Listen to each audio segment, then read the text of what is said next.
This week on our show, we have an on-air session with one of our long-time listeners, David, and Dr. Lisle. So listen in, and let's see what we can learn. Hey, Dr. Lisle. Hey there, is this David? This is David. Very good, okay. All right, so you're calling in, and we've got an issue that you're looking to get some help with, and just tell me a little bit about yourself and what sort of the situation is. Okay, Dr. Lisle. I've listened to your podcast, and I really appreciate the information you and Nate are putting out there, and particularly my question today is on personality characteristics of specifically conscientiousness.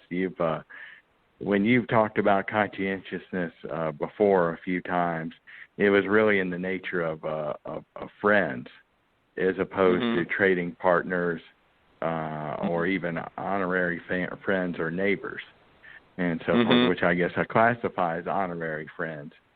And I wanted to know the difference because I'm in commercial industrial sales, and my trading partners are quite limited. And I guess I take this to being in a Stone Age village where we had trading partners that were fixed. And unlike my friends who I can choose not to be friends with, trading partners in commercial industrial, I have to deal with these people. Right. They're the limited number of buyers for the stuff I sell. So, right. And I find that occasionally I run into people that are of low conscientiousness in that circle, and I still have to deal with them. I can't, choose not to deal with them.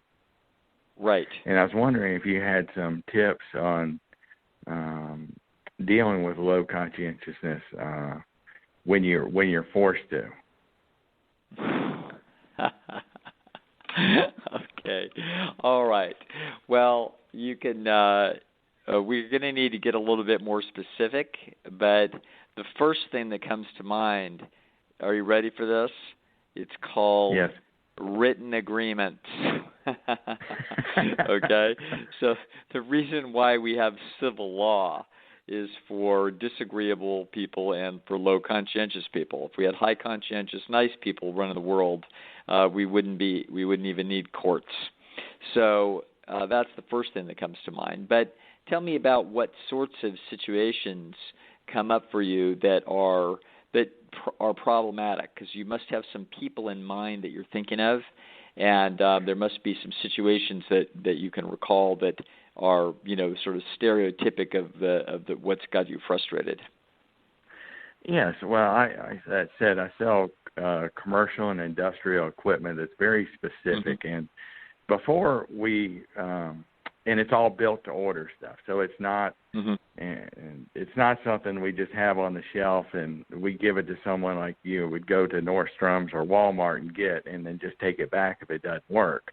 No, this stuff is built specifically for a certain job or project, and then it has to work. And so before the sale, we do our diligence. We send customers drawings, we send written agreements, written pricing, things like that. And we have some people that are very diligent about going through the drawings and checking every measurement, checking electrical characteristics, performance characteristics, and making sure the piece of equipment they're about to buy is exactly right. And we do, and as a sales guy, I try to do that as well with the customer and so forth. And then I have certain customers that just assume that we're going to, I guess they have magical thinking out there that we can read minds and see through walls, and that just because we have a model number of some piece of equipment that was built in the 1950s, that we'll know everything detail there is to know about it. And that we'll just be able to replicate it, even if it's the same brand that we sell today, but not necessarily the same model. I mean, you wouldn't expect a Chevrolet Impala from 1970 to be have an interchangeable part with a 2017 Chevy Impala. Sure. I mean, yeah. Of course but not. It's like these customers have certain low conscientious customers have that seemingly that assumption, or they act like they do. Maybe they don't have that assumption. Maybe they're just throwing the onus back on me and salespeople like myself, and I just don't know how to take it.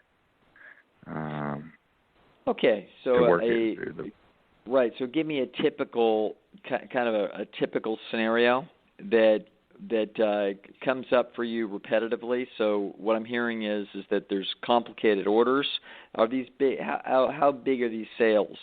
5,000, 25,000, 100,000. What level of sophistication? 100,000 to 100,000 to several $1 million worth. So.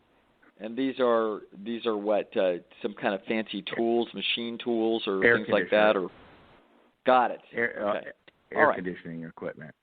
Got it. Okay, so this is really big high-end sales.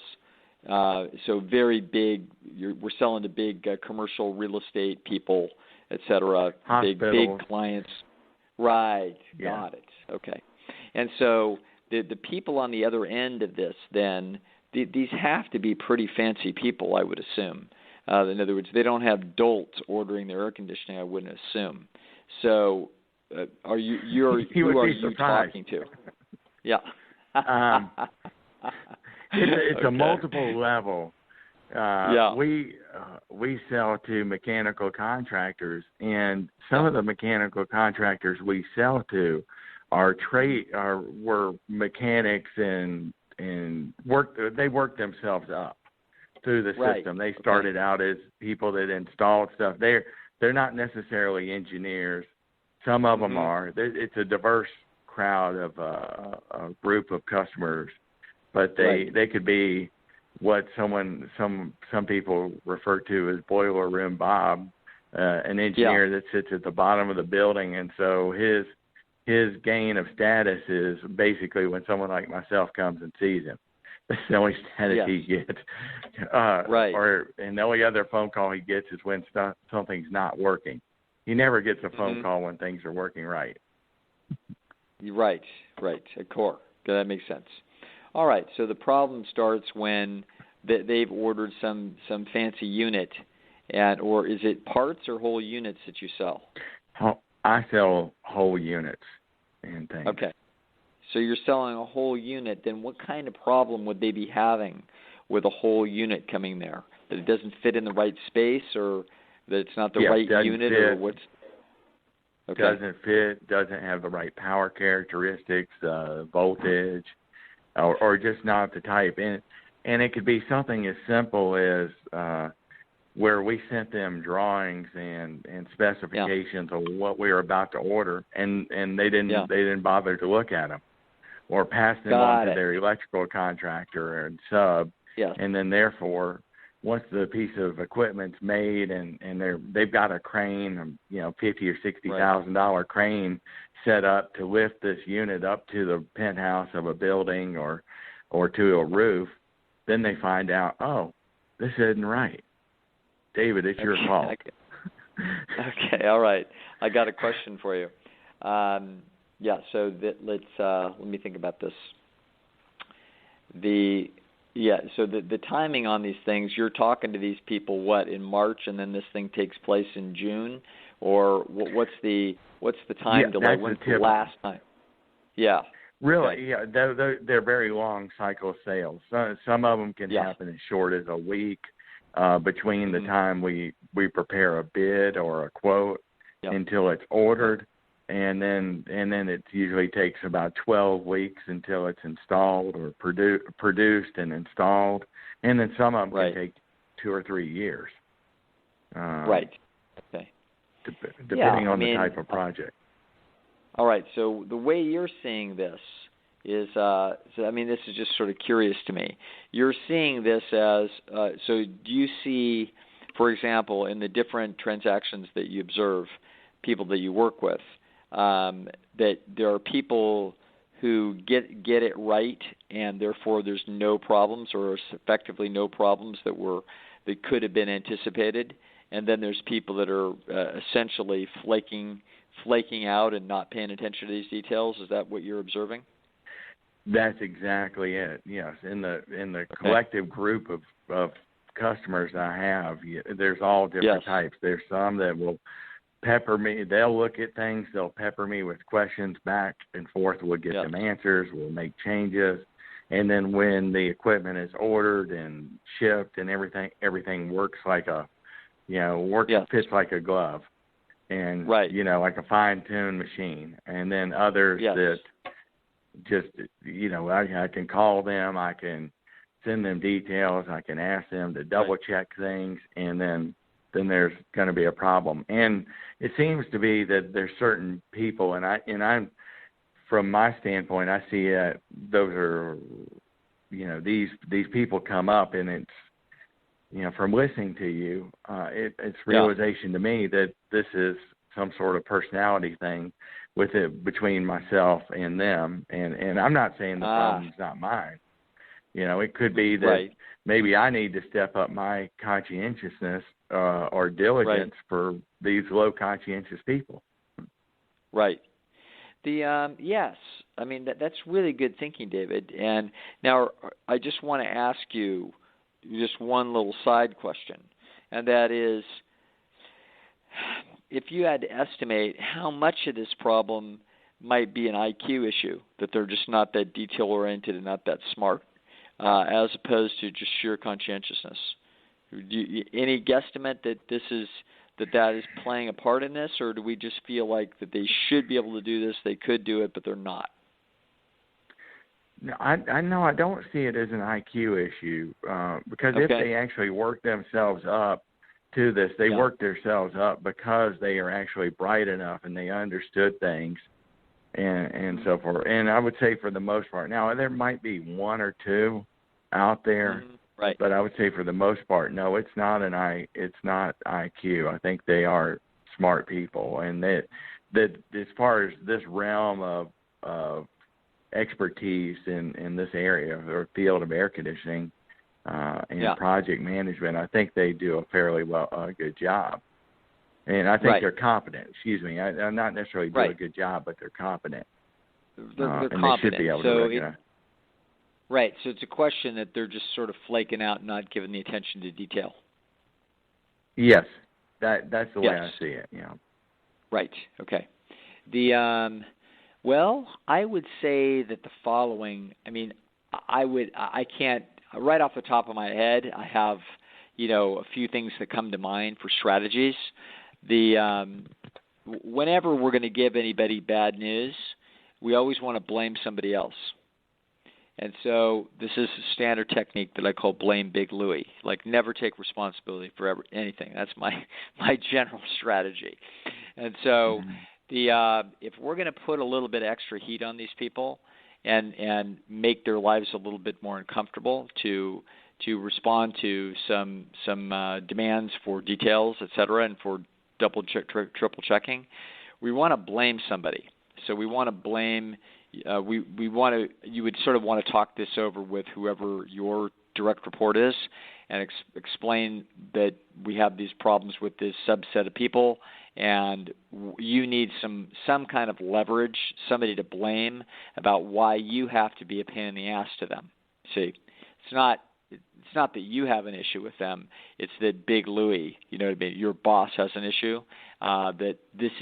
That these types of problems are happening system wide, and that we have done some analytics on the problem, and we've found that we need to do X, Y, Z, and so now this is how we have to do things. We have to triple check.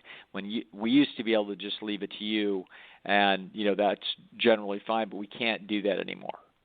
Okay, so this is some storytelling that we do to get more leverage, and we might even send, I don't know how you communicate with them, but email, fax, etc., sort of little warnings, so they have a little anxiety-provoking language in them. So warning, likely installation failure, whatever, unless this or that, these 6 things have been attended to. I will be making sure that this is true, etc., because whatever. In other words, we if we're low conscientious people, the in principle problem with low conscientiousness is that they are underestimating the worst case scenario.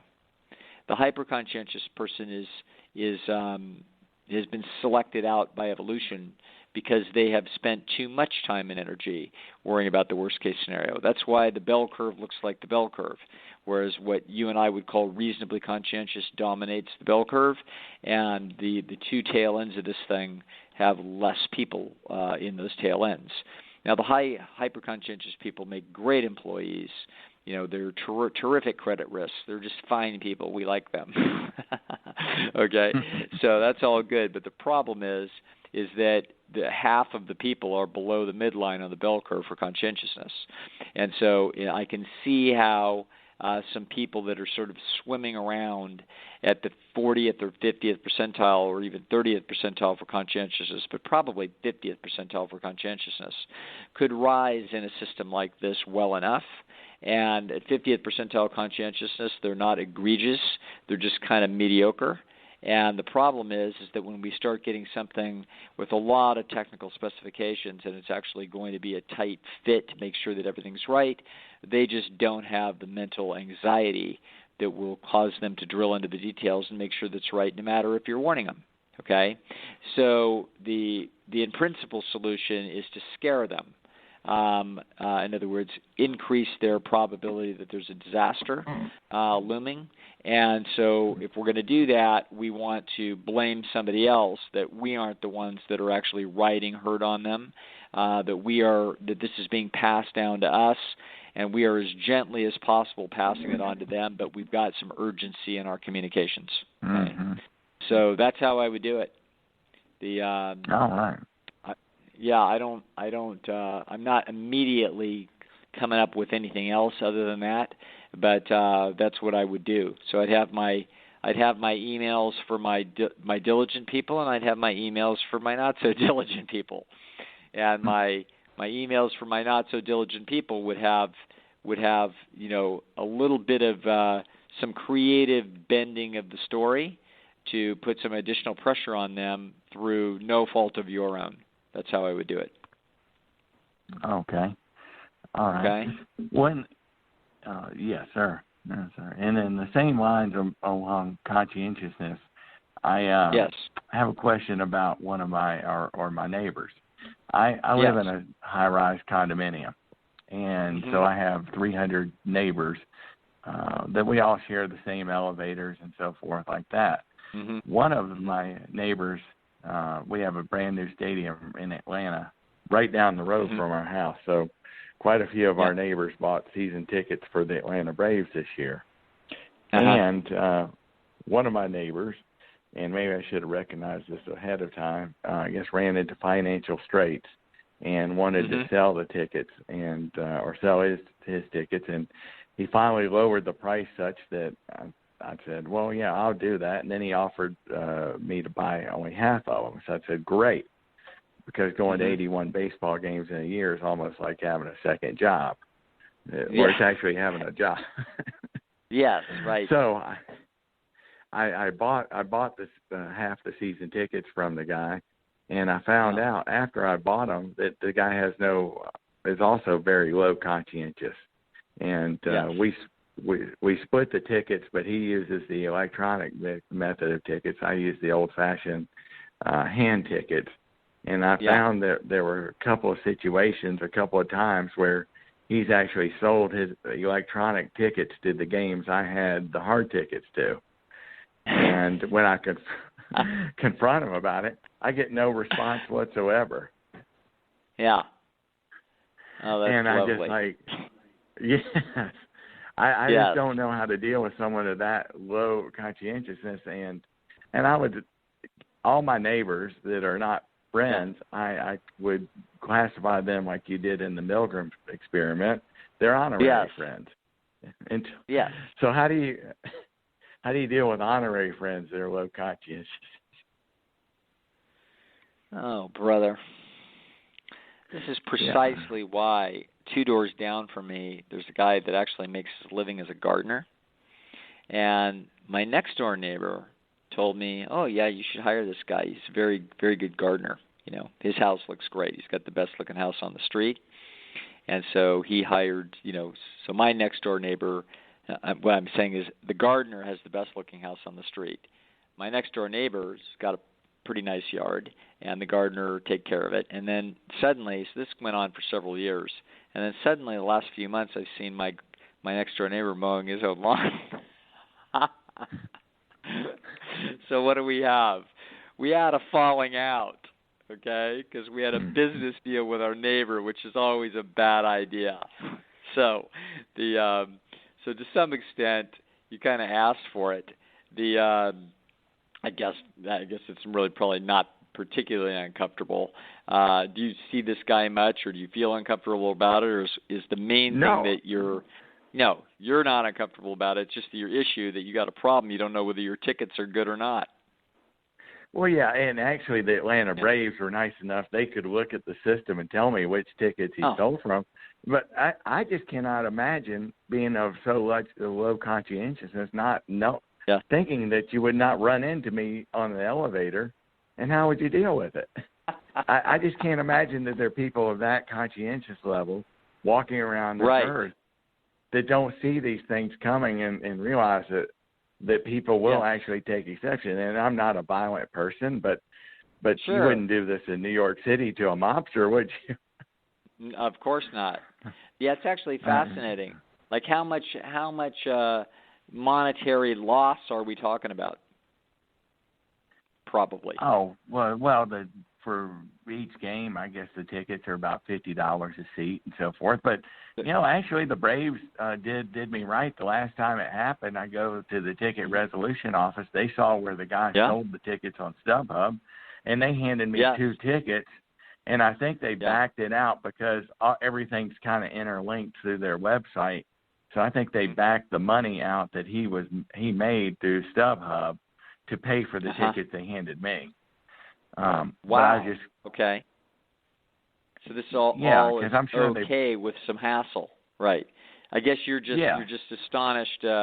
You're astonished that you're going to have to put up with some of this hassle, for one thing, because we don't know when he's going to sell these tickets next.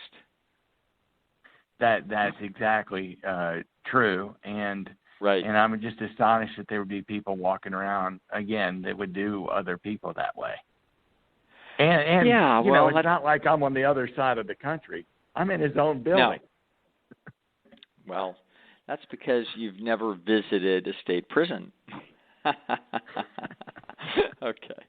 So the truth is that yes, you're shocked and appalled and amazed that such an individual would exist, and I would have to say that this ranks solidly in the bottom 15 percentile.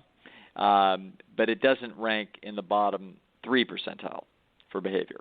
So this is, what the heck? So you've got a neighbor with a slightly crooked chip in his head, and he did some slightly crooked stuff, and that's what we've got. But yeah, no shock. I'm not sure I can help you with this other than to inform you that this is why we have 100,000 pages of civil code, because the country has been around long enough, and there's been just long enough transactions to find this. I have to tell you that back in the 1970s, my parents were real estate brokers, and I actually got my own license as a young person, and so for a little while there, I worked in the office and tried to sell a little real estate myself when I was a early college age kid.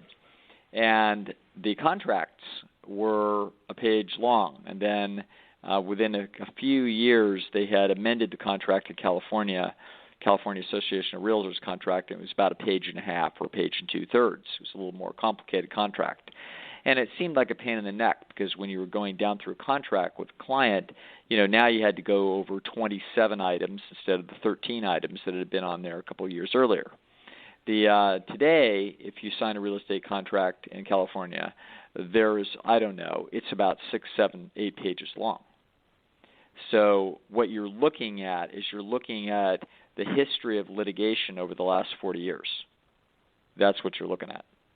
So you're looking at every disagreement over who owed who what and under what circumstances, and somebody tried to get the upper hand and was low in conscientiousness about what the obvious verbal agreement was. And so finally, that had happened about 17,000 times, and they decided we better put it into the law.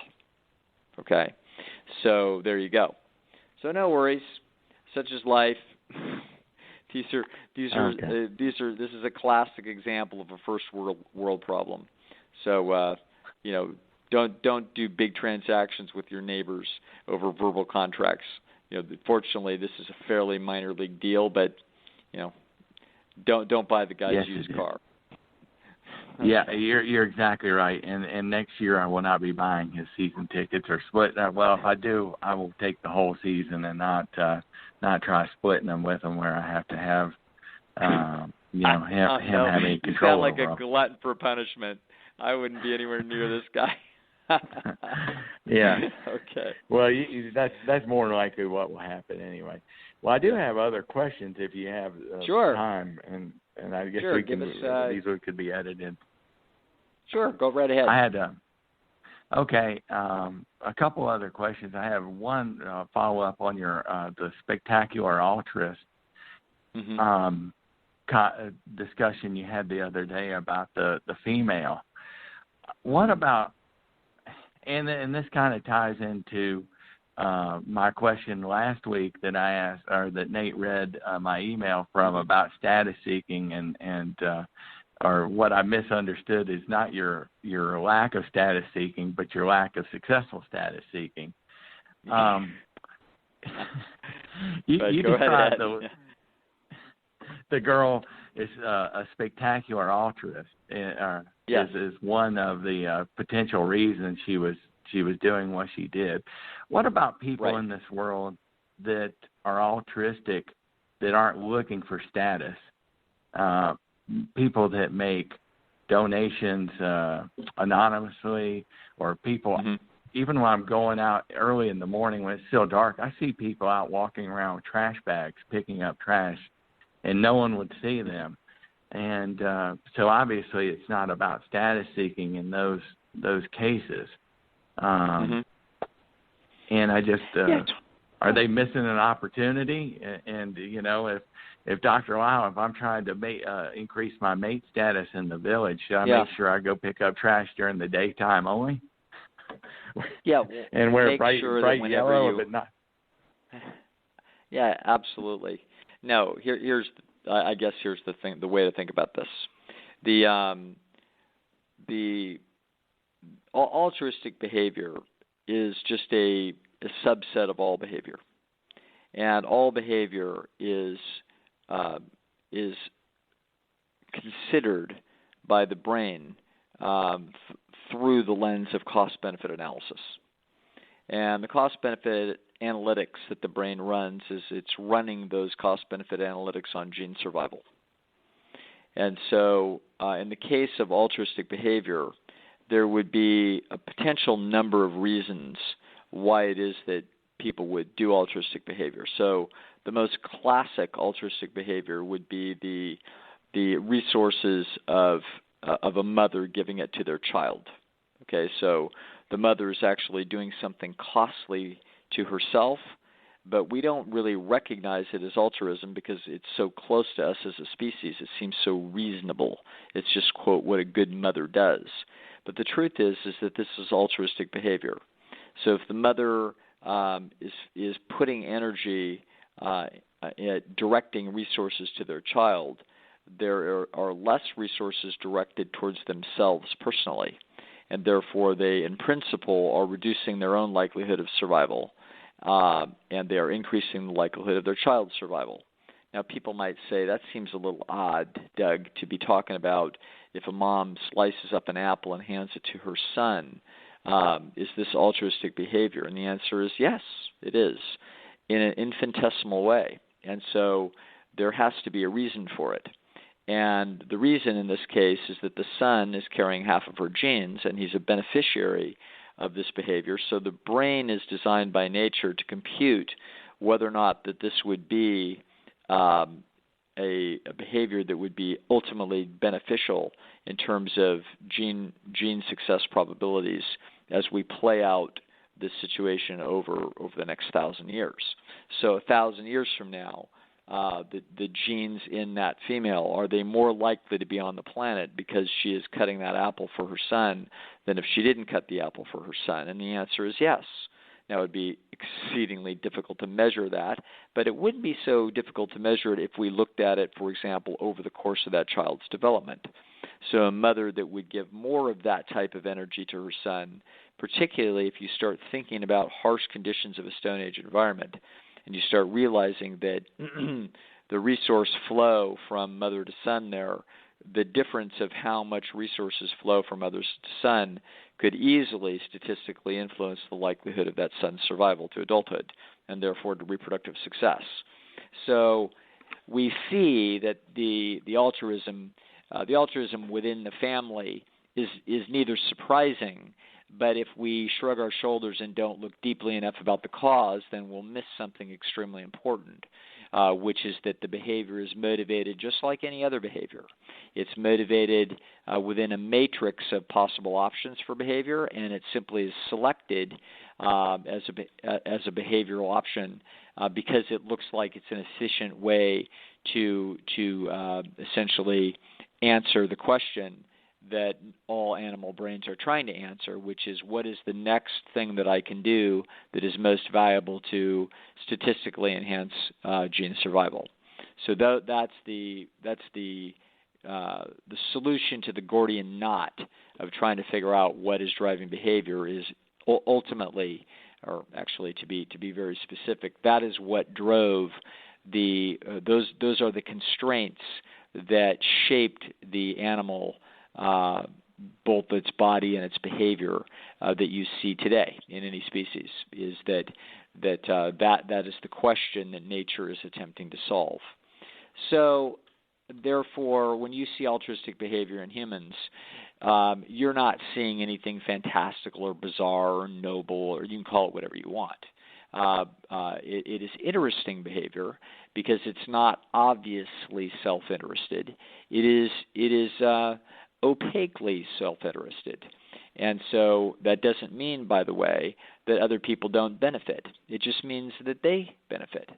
So, for example, a young man that helps a little old lady across the street, actually helps the little old lady across the street. She has a reduced likelihood of death from being run over by a car that she can't see very, very well. However, the reason for doing this was to increase his likelihood of getting laid. That's why he did it. Okay, so not by her, but by somebody that's observing this situation. So we always hear this stuff about these anonymous donors. I always roll my eyes at this. They're never anonymous. Somebody knows. Oh, I knew a guy that made a big anonymous donation. Really? How anonymous was that? Somebody knew he did it.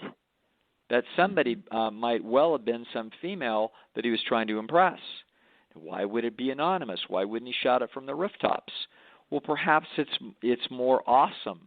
It makes you look even more possibly altruistic if you don't try to claim every bit of status that you can from it.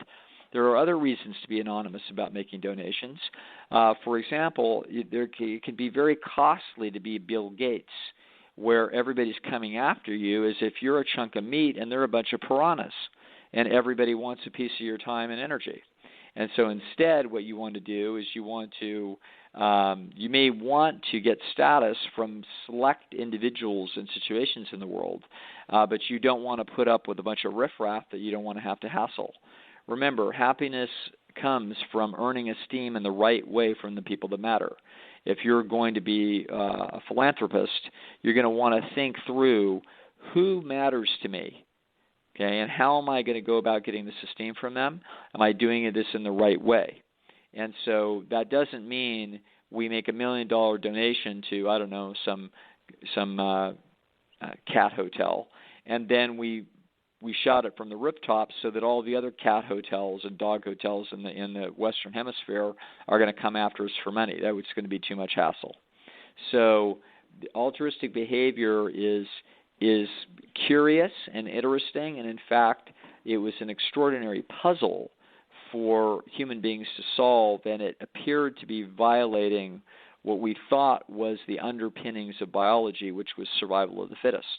But that turns out to not be the case. The problem of altruism was solved by William Hamilton in 1963 and 1964 in a couple of papers that he wrote in the Journal of Theoretical Biology that outlined what is now known as Hamilton's rule, and that is that to rather than give you the mathematics, that the fundamental issue is that organisms can be benefited in numerous ways, potentially, by doing things that are sacrificial for themselves, but actually good for their genes.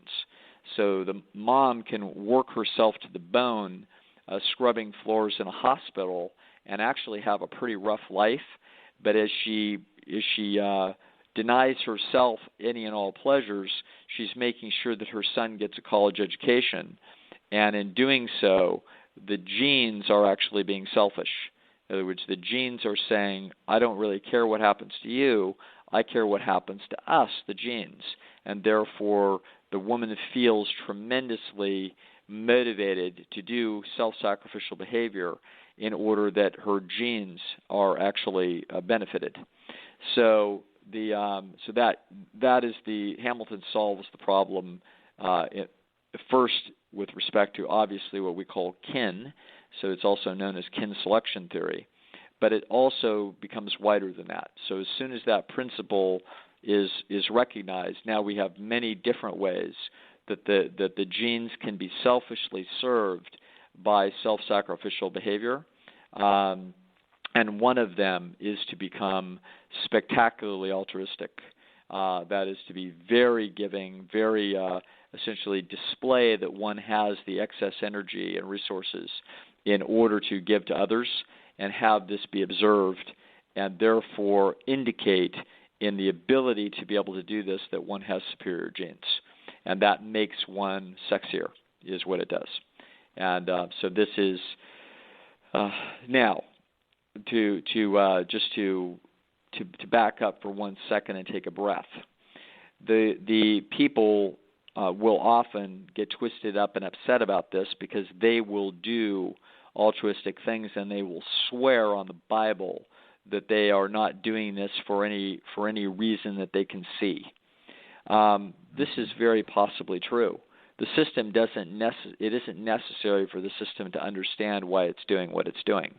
If you were not told and you were not educated explicitly about this, you wouldn't know that sex caused kids.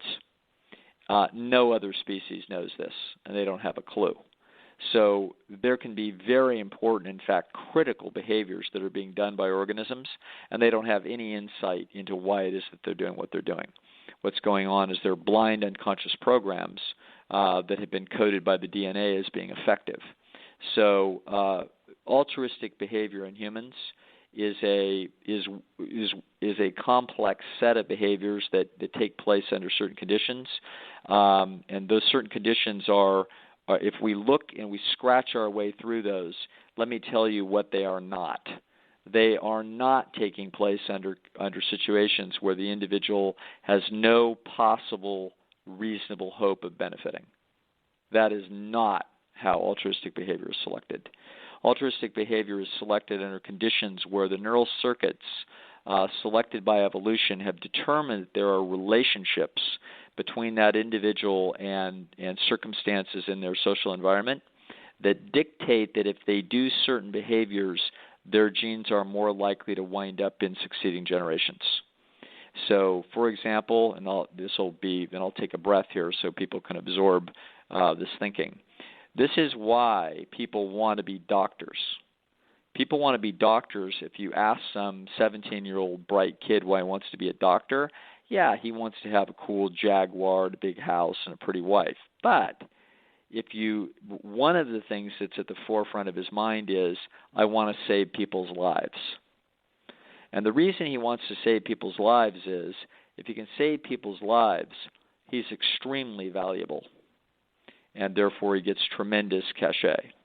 So so people don't just say, "Oh, great, you saved my life. Let me give you a check."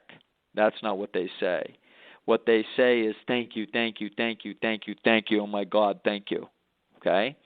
Thank you is Stone Age language for "I owe you." And so what that individual wants is that they want to have enormous credits in their social environment. They want to do the thing that would be the most possibly valuable thing that they could do, that others would owe them a lot. In fact, what they want to be is they want to be Stone Age rich. And so the heroism of it, of the long hard hours and the hazing that goes on in medicine and all the other things that are associated with this, just adds to the glory of it all. And this is the pursuit of altruistic-esque status that makes the individual look spectacular. So they don't consciously know that they are after this glory quite. They sort of know, in other words, not entirely unconscious of it, but they can actually be thinking, no, Dr. Lisle, what I really want to do is save people's lives. And to my response is, I know.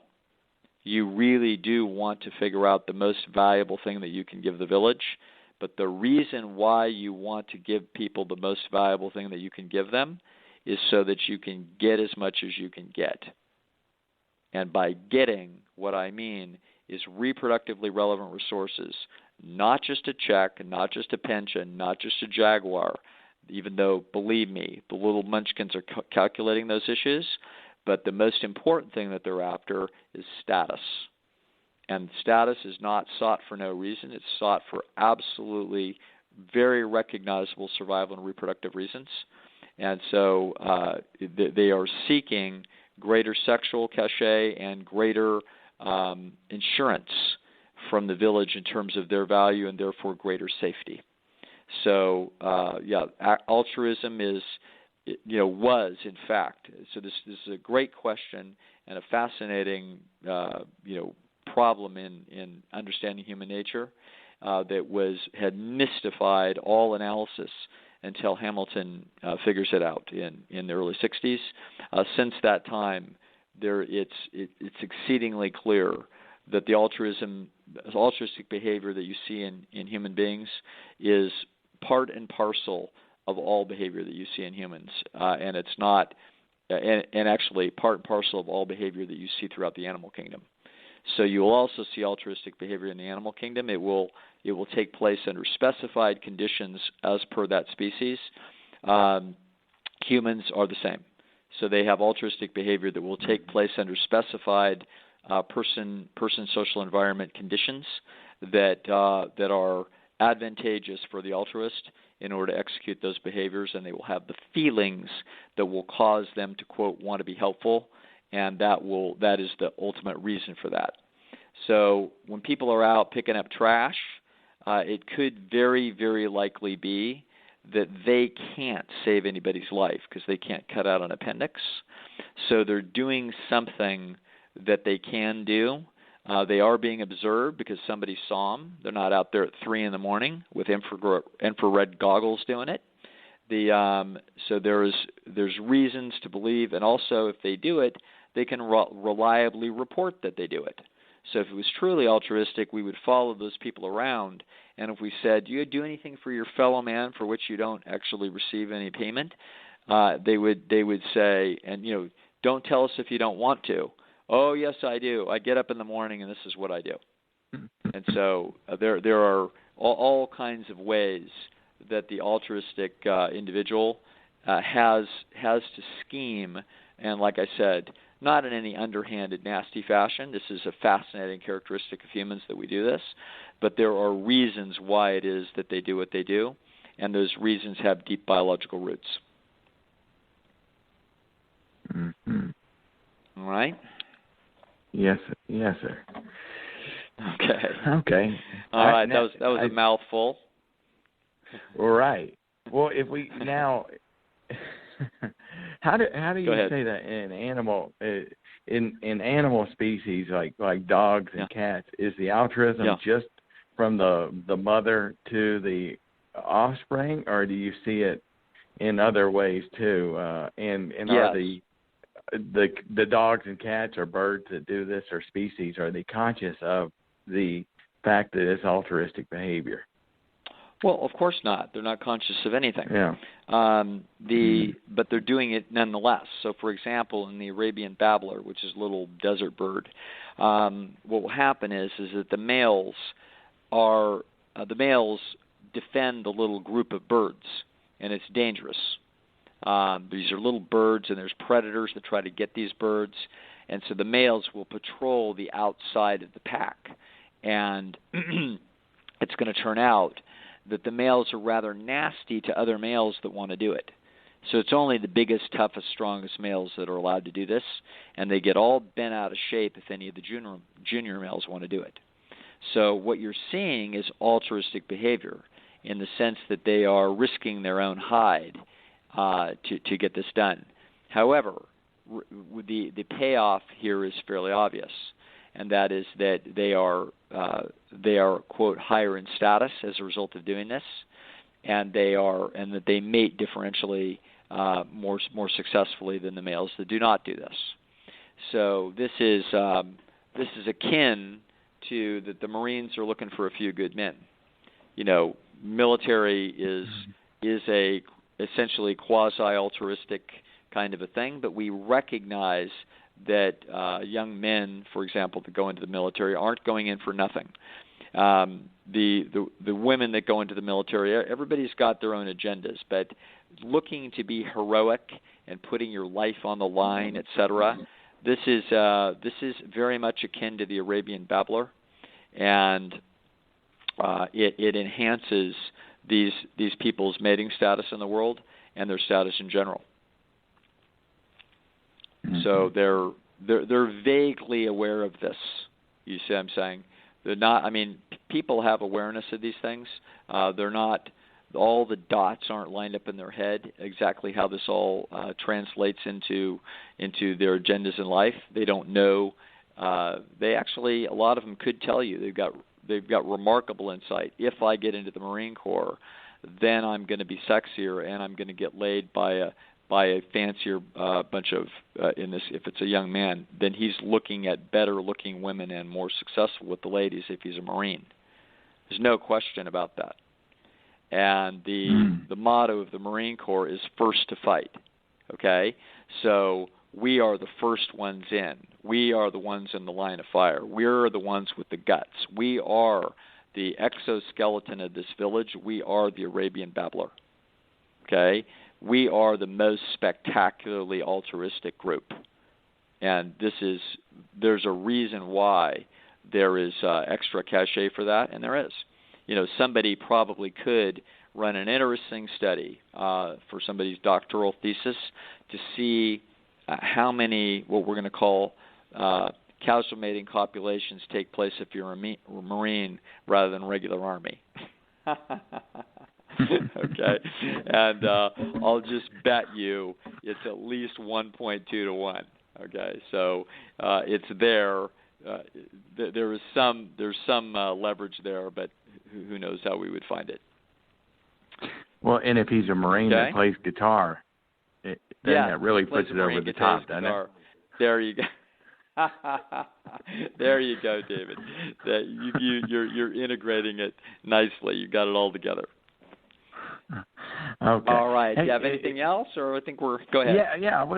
I'd like to ask you a question about the other end of the spectrum. Yes. Recently, in the past week in Atlanta, there was a road rage incident where someone got rear-ended on the Beltline, and the guy got out of the car that was rear-ended into and just shot the other driver. No words, no nothing. Yes. And there seems to be a road rages all over the United States. What is the psychological process that's going on, or the evolutionary process that drives, seemingly people that we would see them at a kid's baseball game, or maybe that's a bad analogy there, or maybe in line at the McDonald's or Starbucks, and they would be honorary friends, people behind a wheel in a traffic situation, and next thing everyone's mortal enemies at the slightest glance.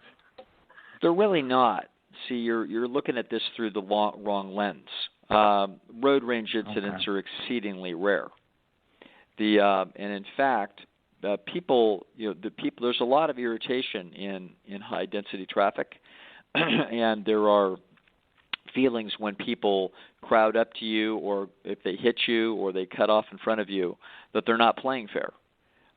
They're pushing their way quickly to get to the food. They're essentially not taking their turn properly, and so the driving behavior can violate a lot of group norms, and so it can be very irritating. So I feel murderous usually at least on a monthly basis, if not a weekly basis.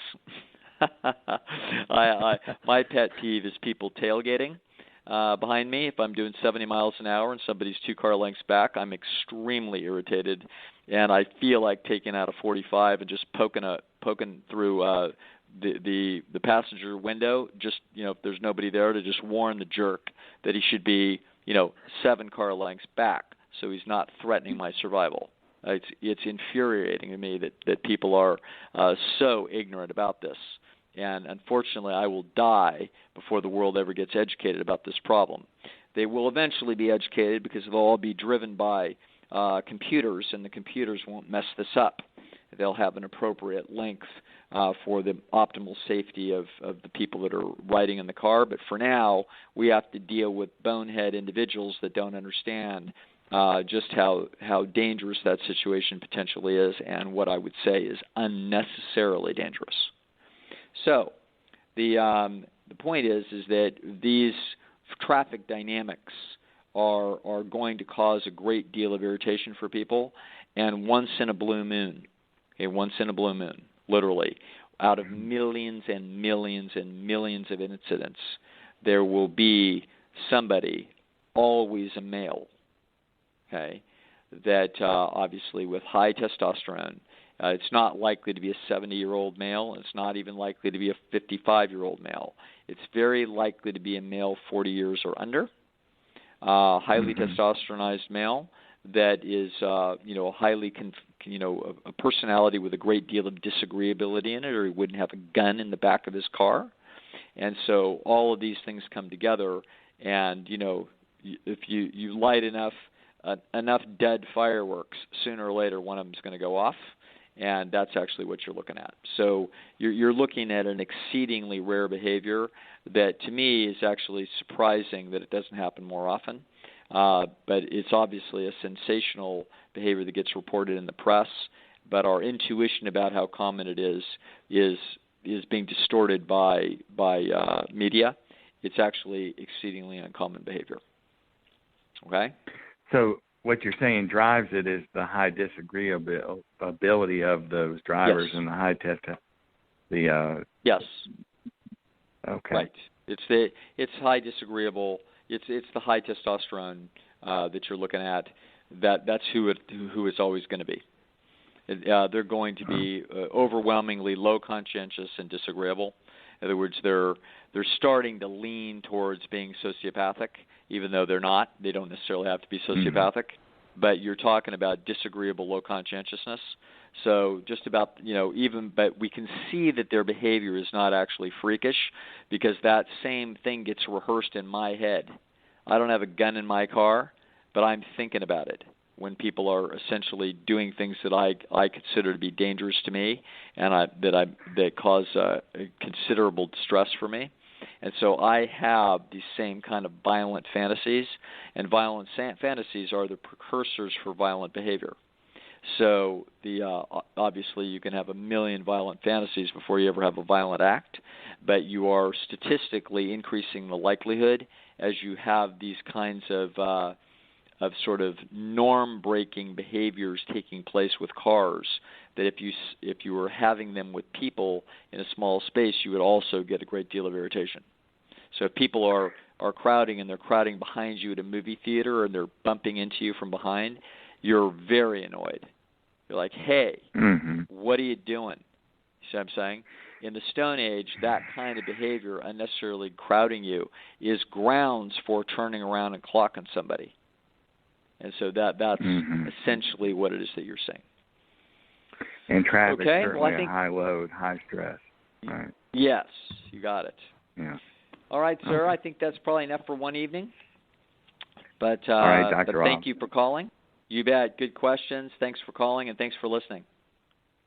Thank you, Dr. Lisle. Thank you, Nate. We definitely appreciate it, and group of my friends out here all appreciate it. Please keep up the great work.